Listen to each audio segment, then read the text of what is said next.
They say the worst prisons are built not of walls and barbed wire, but of fear. And in North Korea, fear is not a consequence of the system, it is the system. Hidden deep within mountain ranges lie vast prison complexes, where tens of thousands of men, women, and children live and die in silence. These aren't correctional facilities. They're factories of suffering, designed not just to kill, but to erase. Welcome to the world of North Korea's death camps. Imagine a child 6 years old, standing in a classroom. The teacher checks her pockets and finds 5 kernels of grain. That's all it takes. She's dragged to the front, beaten until the room falls quiet. And by nightfall, she's gone. For most people, the horror feels distant, unimaginable. Breath. But for many born inside North Korea's prison system, this isn't a story. It's childhood. Officially, these camps don't exist. Unofficially, they are called Kwan, total control zones. Once inside, there is no release date. Beat. Not in life, not in name, not in memory. The design is an architecture of cruelty.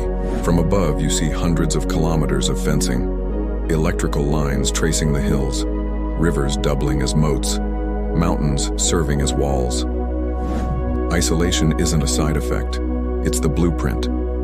Within, clusters of model villages line the valleys, tidy rows of mud brick huts that hide a life stripped to bone. Families are engineered apart. Children learn to report their parents. Parents learn to fear their children. Love itself becomes contraband. One survivor, born in Camp 14, once believed his mother deserved to die. He had been taught that compassion was betrayal. Here, humanity is not only denied, it is systematically unlearned. The rules are simple and absolute. Disobey a guard, execution. Steal food, execution. Hear an escape plan and fail to report it, execution. These rules aren't just about control, they're about conditioning. When the threat is constant, morality dissolves, and that is precisely the point. This is guilt by association, punishment by bloodline. A man speaks against the leader and 3 generations can be condemned. Grandparents, parents, children, all swallowed by the machine. The camps run like economies of despair. Coal mines, textile workshops, rice fields, quotas that can't be met, rations that can't sustain. Every task is calibrated, not toward productivity, but toward collapse. Former detainees describe fighting rats for scraps of meat, women beaten for falling mid-shift, children carrying bodies to the crematorium.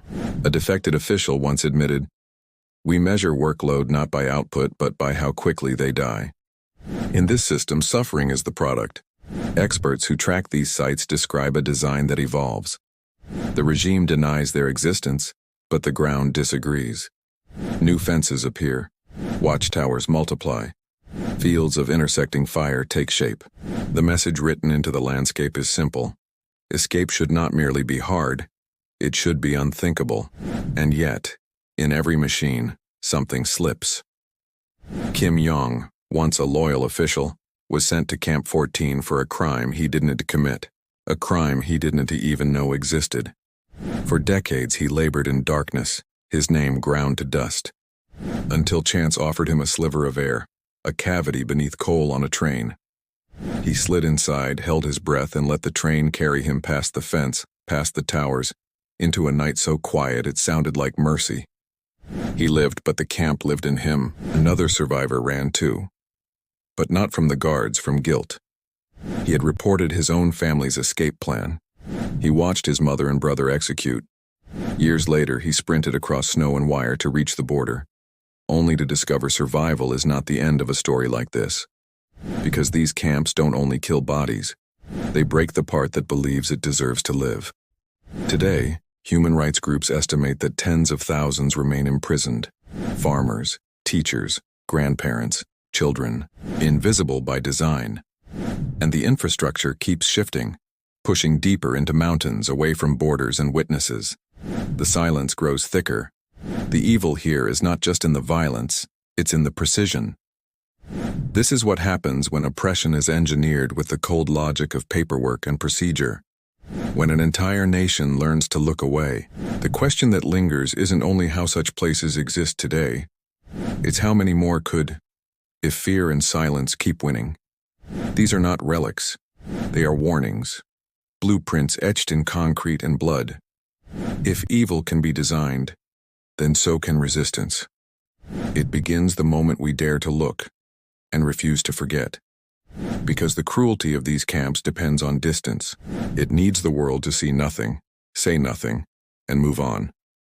Closing that distance, and even with a single sustained look, is the first fracture in its design.